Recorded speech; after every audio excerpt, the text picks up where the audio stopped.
power of books to transform the minds and personalities of their readers can give cause for anxiety as well as for celebration. A cluster of related developments in late medieval Europe brought heightened concern about what people were reading. The spread of literacy and the rise of a far wider reading public, lay as well as clerical, brought greater demand for written material. The availability of paper, a medium far less costly than parchment, made books more readily accessible than they had previously been, and allowed for more abundant supply of reading matter to feed this demand, even before the invention of printing with movable type. And the emergence of silent reading habits made reading a more private activity. Historians have attended to the impact of these developments on medieval heresy, on churchmen's fear that literacy contributed to the diffusion of heretical views, and on the efforts at censorship that ensued. But less work has been done on the dissemination of magical texts, which in some ways represented an even more sinister threat to orthodox culture, and on attempts to control these texts. A book of magic which deliberately and expressly invited contact with demons presented all the hazards of reading in their deepest and most pressing form. Beginning around the early 14th century, possession and use of magical writings becomes a recurrent theme in the records of prosecution. When Bernard de Liscia was accused in 1319 of having used necromancy against the Pope, he was cleared of that charge but nevertheless condemned to prison for merely possessing a book of necromancy. Fear of necromancy and of necromantic writings was becoming an obsession at the time, especially at the court of Pope John XXII, who in the previous year had commissioned the Bishop of Frejus and others to investigate a group of clerics and laymen charged with using books of necromancy, geomancy and other magical arts. For in 1320 Matteo and Galeazzo Visconti were tried for using necromancy against Pope John. The offense here was actual use of the art. Yet when one witness said he had been shown a book filled with experiments for love, hatred, finding of stolen objects and so forth, the very sight of such a book was evidently cause for horror. In 1406-7, informants claimed that a group of clerics had used formulas from magical books against Benedict XIII and the King of France, and the ensuing inquiry uncovered a box filled with booklets containing prayers, hymns and conjurations. But in 1409, at the Council of Pisa, Benedict in turn was charged with using necromancy and hiring necromancers. The Pope, it was said, had sought out a book of necromancy available only from the Saracens and had purchased it for some 1,000 francs. A book of necromancy was allegedly found under the pontiff's bed. In such cases the uncovering of necromantic writings made more plausible the charge that necromancy had actually been used, but more fundamentally the books themselves would have impressed contemporaries as unsavory and incriminating, somewhat as the discovery of satanic paraphernalia might seem incriminating today. Not surprisingly, inquisitors and other judges used such discoveries as propaganda in their zealous campaigns against magic. In 1382 an inquisitor wrote to the government of Siena about a band of magicians at Rugo Magno. One Agnolo di Corso had been found in possession of a book of 70 chapters, which others had copied, and which spoke of invoking evil spirits to murder people or constrain their affections. 2 years later Niccolo Consigli was executed at Florence for practicing necromancy and unlicensed exorcisms. His judges confiscated and burned the books of necromancy from which he had taken conjurations. One might even say it was common for books of magic to be set forth as co-defendants alongside their owners and users, and indeed, as we shall see, those who condemned books of magic in some ways ascribed to them a kind of personality. When the books were burned, there were those, as we shall see, who heard the voices of demons in the crackling of the flames. The book burning might at times be voluntary. According to a 15th century biographer, Gerard Groot studied magic in his youth, and was accused of practicing it as well, but when he converted to a life of piety and forswore the art of necromancy, he consigned his books of magic to the flames. The movement he went on to found, the Devotio Moderna, was one of the most influential forces in the devotional culture of pre-Reformation Europe, a movement of inner piety nurtured by devout reading. Manifested in the copying out of pious phrases in personal florilegia, and financially supported by the copying of manuscripts, a movement, in short, firmly grounded in the book culture of late medieval Europe, and initiated with an act of penitential book burning. From the early years of Christianity, conversion to Christ had meant, among other things, doing away with books of magic. The scene at Ephesus, as described in the Acts of the Apostles, perhaps epitomized what happened on a smaller scale elsewhere. When Paul arrived in the town and made converts to the new faith, a number of those who practiced magic arts brought their books together and burned them in the sight of all, and they counted the value of them and found it came to 50,000 pieces of silver. By the later Middle Ages, treatment of those found with offending literature was often more judicial than pastoral. To be sure, a monk of Sulby Monastery was treated leniently when he was found possessing books of magic in 1500. A superior in the Premonstratensian order had heard of a brother named Thomas been using books of experiments and gone about paying people generously to teach him the occult arts. Faced with the evidence, one of his books of experiments, he insisted that he owned such books only out of curiosity, not for actual use. The matter was treated as a disciplinary one within the monastic setting, and the brother received a light penance. 13 But in an age when books of this sort were held in deep suspicion, one could never count on such clemency, as Bernard de Liscia well knew. Anything that arouses such deep anxiety is a subject of historical interest, and books of magic hold considerable fascination indeed. To know why books of magic aroused fear, we must gain a fuller understanding of what the books themselves were likely to contain. Most of them no doubt have perished in the Inquisitor's flames, but some eluded detection and have survived.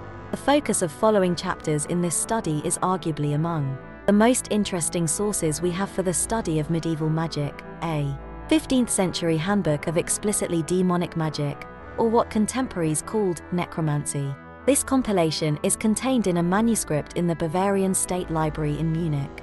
To be sure, the text is neither edifying nor profound, nor is it particularly original. In late medieval Europe there were no doubt many compilations equally illustrative of common magical practice, most of them now lost. But among the manuscripts that survive, few are quite as diverse in content, or as full, explicit and candid in their instructions as this work. Detailed examination of such a compilation may most obviously help us understand the mentality of the necromancers themselves who copied such books, whether for curiosity or for use. But study of this handbook may clarify several other factors in the history of magic, and 3 in particular. First, examination of a necromancer's manual sheds light on the function and cultural significance of a magical book itself. We will know more about the cultural significance of books generally, and we will know more fully the range of meanings a book could have, when we have grasped the role of this exceptional category of books. Second, the mentality of the necromancer's opponents becomes clearer from examination of such a compilation. The views of the Renaissance mags, such as Marsilio Ficino and Johannes Reuchlin, who insisted that they practiced a higher and purer form of magic than did these base necromancers, and those of the demonologists, Heinrich Kramer and his successors, for whom necromancy was a dark filter shading their perception of witchcraft. The reactions of the opponents may be historically more important than the attitudes of the necromancers themselves, because they tell us more about the culture as a whole, but we cannot begin to comprehend these reactions without knowing the realities on which they were based. Third, the rites contained in this compendium illustrate strikingly the links between magical practice and orthodox liturgy. The analogy I will use is that of a tapestry, whose display side implies a reverse side. So too, a society that ascribes a high degree of power to ritual and its users will invite the development of unofficial and transgressive ritual, related in form to its official counterpart, however sharply it may differ in its uses. Uses. A book of magic as a cultural artifact. A book of magic is also a magical book. It not only tells how to perform magical works, but shares in the numinous qualities and powers of the rites it contains. To be sure, not all magic is book magic. Much magical practice arises from oral culture, is transmitted orally, and is used without needing inscription on paper or parchment, even if it is the largely accidental circumstance of its having been transcribed at some point that accounts for its survival and its accessibility to us. But in the later Middle Ages certain forms of magic were increasingly assimilated to liturgy and increasingly written, so that a magical act was the performance from a script, or the observance of a rite whose details were enshrined in a text. This development surely owed much to the spread of literacy among the laity, but even more to the practice of magic among the clergy, particularly those on the fringes of the clerical elite. Judicial and anecdotal evidence suggests that explicitly demonic magic, called nigromancy or necromancy, 14 was largely the domain of priests, perhaps especially those without full-time parish employment, as well as ordained monks with some education and esoteric interests, university students and others who had been received into minor orders. 15. It was within this context that a book of magic would most naturally be perceived as a magical book, sharing in the numinous quality of the rites it prescribes. Christian ritual had from early centuries been the enactment not of oral tradition but of texts embodied in books. With the unprecedented late medieval diffusion of literacy, availability of reading matter and expansion of the clergy, books might still be accessible only to an elite, but it was a much expanded elite, and the numbers and varieties of books available were far greater than in previous centuries, so that maintaining control over this diffusion and this variety was scarcely possible, however much hierarchs may have attempted to censor the available reading matter. Little surprise, then, if books of magic found their way onto some readers' shelves, whether for use or for mere curiosity. Apart from its function as a repository of information and insight, a book can be of interest as a physical object, as a mirror of its writer's life and mind, and as a mirror of the society and culture from which it emanates and to which it returns. The surviving books of medieval demonic magic repay study from each of these perspectives, although their claims to significance differ from those of ordinary texts. A book of magic is a physical object like any other book, but even as object it is perceived as having sinister power. As a kind of negative relic, it reveals something of the writer's life and mind, but more often than in most other cases, and for more obviously compelling reasons, the authorship remains anonymous or pseudonymous, and it serves as a mirror of the surrounding culture, but often the mirror is a distorting one, a deliberately transgressive adaptation of what the society takes to be holy. Any book of rituals serves as point of contact between sacred texts, permanent, authoritative repositories of power, and their performance, which utilizes this power for specific occasions. The book itself, like a liturgical vessel or a sacred building, is consecrated. When a formula is read from it, the power of the text is enhanced by the sacrality of the book from which it is read.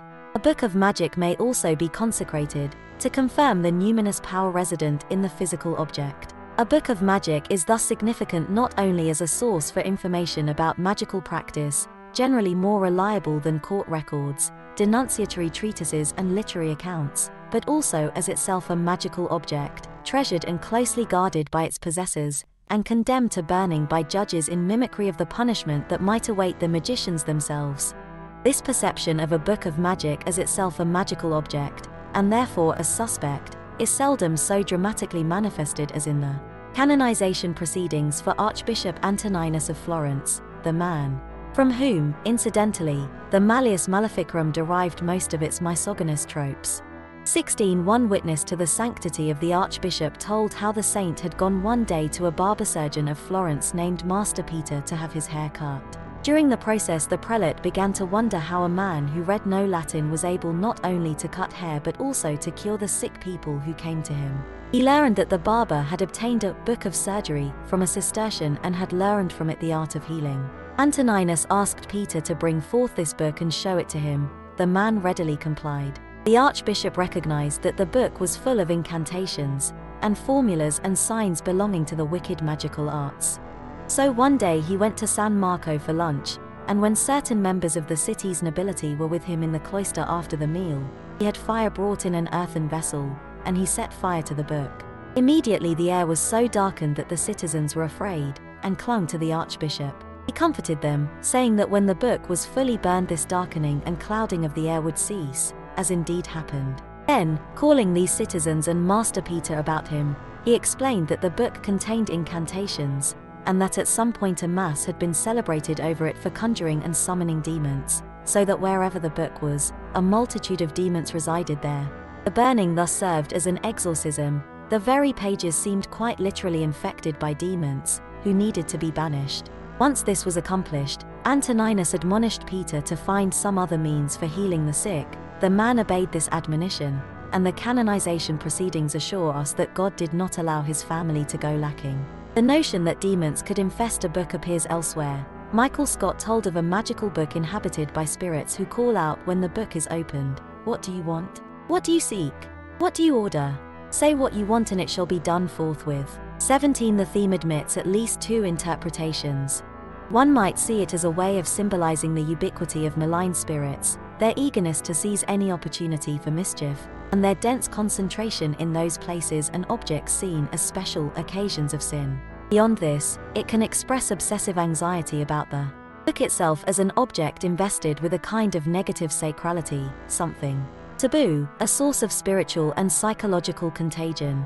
The difference is not that the first interpretation is cultural and the second psychological. Both interpretations function on both levels, relating the concerns of individual observers to the shared perceptions of the society. But the first interpretation places greater weight on the theological assumption that malevolent forces are secretly present in the world, an objective assumption in the sense that it is widely diffused within the culture, eliciting and appealing to a diversity of personal concerns and anxieties.